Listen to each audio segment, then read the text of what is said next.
Previously, we witnessed Princess Lewellyn groaning at the Duke's touch, which left him shocked, and when the Duke with concern touched her chin again, the princess contemplated that if he kept touching her body, she would lose control and do the same thing again with the Duke as she did that night. Now from here, the princess's relentless efforts to maintain control over herself proves too futile as a darkish aura emanates from her, signifying Asmodeus's complete takeover. Instantly, the princess tightly grabs the Duke's arm, surprising him visibly. As they draw closer, the Duke observes her eyes, now entirely red, a clear indication of her possession, leaving him utterly stunned. Plus, the princess smiles eerily, staring directly into the Duke's face. However, a person from a distance refers to them as lovers, and asks if they are having a fight. Upon hearing the words, the princess regains her consciousness and abruptly steps back from the Duke, realizing the gravity of her actions. The person begins approach and softly declares that dating isn't bad, and adds that he personally thinks it's quite good. The Duke turns furiously, but at realizing that the person is Patron Ernell,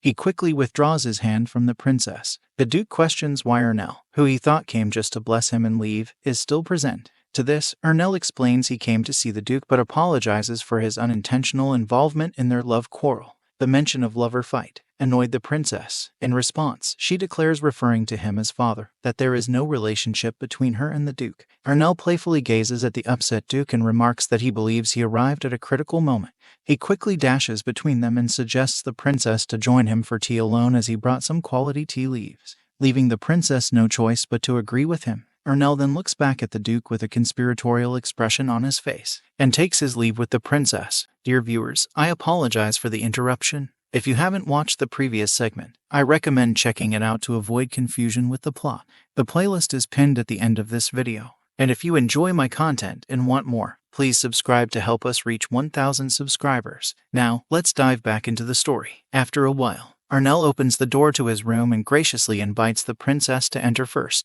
Upon entering, he suggests her to wait for a moment, assuring her that he will be right back. In response, she blushingly wonders if he appears different because they are alone.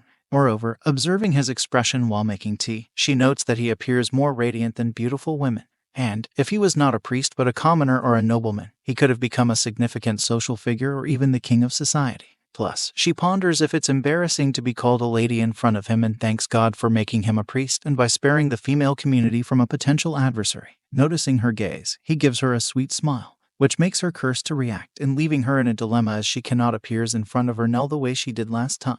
As time passes, the princess asks the reason for his invitation, on which Ernell doesn't provide any specific reason and simply adds that he just wanted to see her. However, noticing the princess's confusion about his desire to see her, he clarifies by suggesting that since she plans to visit the monastery later, why not start calling him by his first name? The princess complies with a yes, agrees to call him by his first name. Additionally, she compliments him on the amazing way of blessing today, mentioning that she has never seen such a pure and bright light resembling a god's blessing before, and it was an honor for the princess to witness and feel his power. Taking note of her words, Ernell mysteriously states that she holds a high opinion of him. The princess dispels his self-doubt by expressing her admiration for him, stating that she is envious because his blessing ceremonies are amazing. Pleased with her compliments, Ernell asks if he can bless her too. Upon her objection, he informs her that it is not against the law, as one can receive a patron's personal blessing. Although unofficial, it can provide protection from the holy blessing.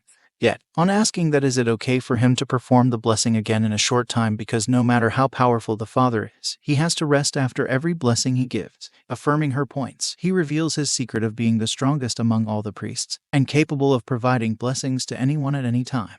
This revelation leaves her visibly stunned. With a sudden movement of the chair, he stands and starts approaching her. Noticing him draw near, she expresses gratitude but mentions she has nothing to offer in return, upon which he reassures her that he is simply expressing his favor towards her. Witnessing his seriousness, she wonders what favor he is referring to. Upon asking why he has to be this close to do it, Ernell clarifies that he has to place his hand on her forehead but cannot make her on her knees, causing her heart to beat faster due to the blush on her cheeks. Upon his finger touching her forehead, a surge of energy flows through her, leading her to question whether she can truly embrace this blessing. Surprisingly, the Asmodeus curse sparks heavily, which sends a shock through her body, causing her to fall to the floor. Her expression blends with terror, and her eyes fill with a tear, contemplating what just happened to her. Ernell, with concerns, asks her if she's alright and out of nowhere mentions that someone is playing with her body. In pain, she dismisses his words, saying that she's just not feeling well, and by clenching his cloak, requests to call a maid for help. He kneels down and asks her if she is aware of the magic mark linked to Asmodeus, a high-ranking wizard on her neck, which adds a pinch of salt to her pain.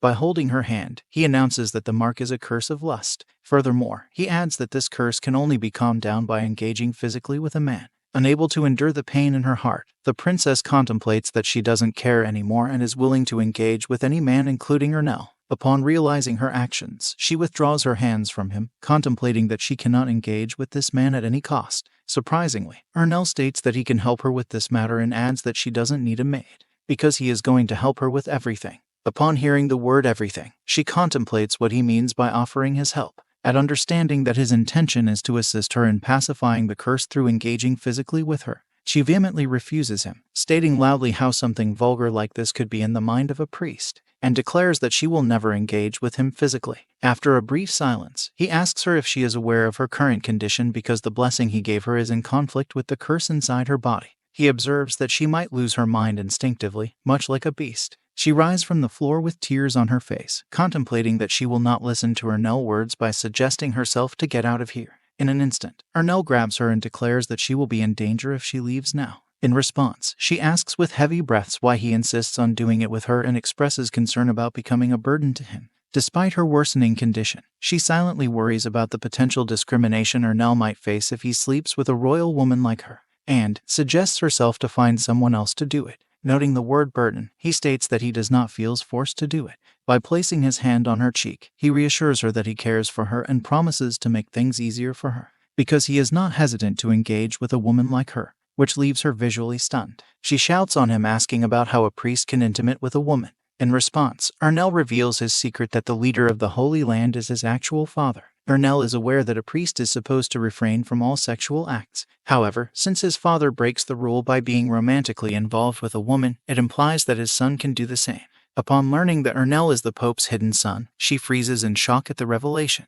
With a glowing face, confirms that there is nothing wrong with him sharing a woman's bed as a son of the Pope. She turns away, surprised at how he can say that with such an angelic face. He further asks if it's okay for her to go out and sleep with a man she doesn't know, suggesting that it might be better to spend the night with him instead. Despite witnessing Arnell's determined face and taking note of her condition, she is reluctant to engage in this. Before she can add anything, a sizzling sound grabs her attention, and instantly, the curse fills her body with a shock, causing her to groan loudly. In the end, her uncontrollable body drops to the floor again. She senses an evil force taking control over her body, dissolving her into physical desires. Tears roll down as her body trembles in terror, leaving Arnell shocked at witnessing this. Upon realizing that she can't control this demon anymore, she asks Arnell for help. He quickly crouches in front of her and, getting close, expresses that he can't leave an angel like her in pain.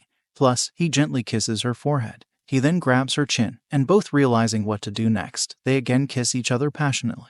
After a long and satisfying kiss, Arnell holds her up in his arms, and as she calls him Father Patron, he reminds her, saying didn't he tell her to call him by his first name? Meanwhile, he approaches the bed and gently lays her down on it. He loosens his collar and takes his clothes off, revealing his fair-skinned body. Furthermore, he lowers his face towards the princess, who is under his arms, states that this curse of Asmodeus has its advantages as it allows him to see the beauty of Princess Lewellyn's naked body. In this unexpected situation, she can hardly believe that she's involved with a priest. Contemplating her night with the Duke, she questions herself, wondering if he isn't enough for her, leading her to end up mingling with another man once again. Arnell, noticing her reluctance, proceeds to undress her. He slips the dress from her collarbone, observing her body shivering from desire at close range. He reminds her that it's just the two of them right now. And, after completely taking her clothes off, he assures her that he is going to put an end to her misery.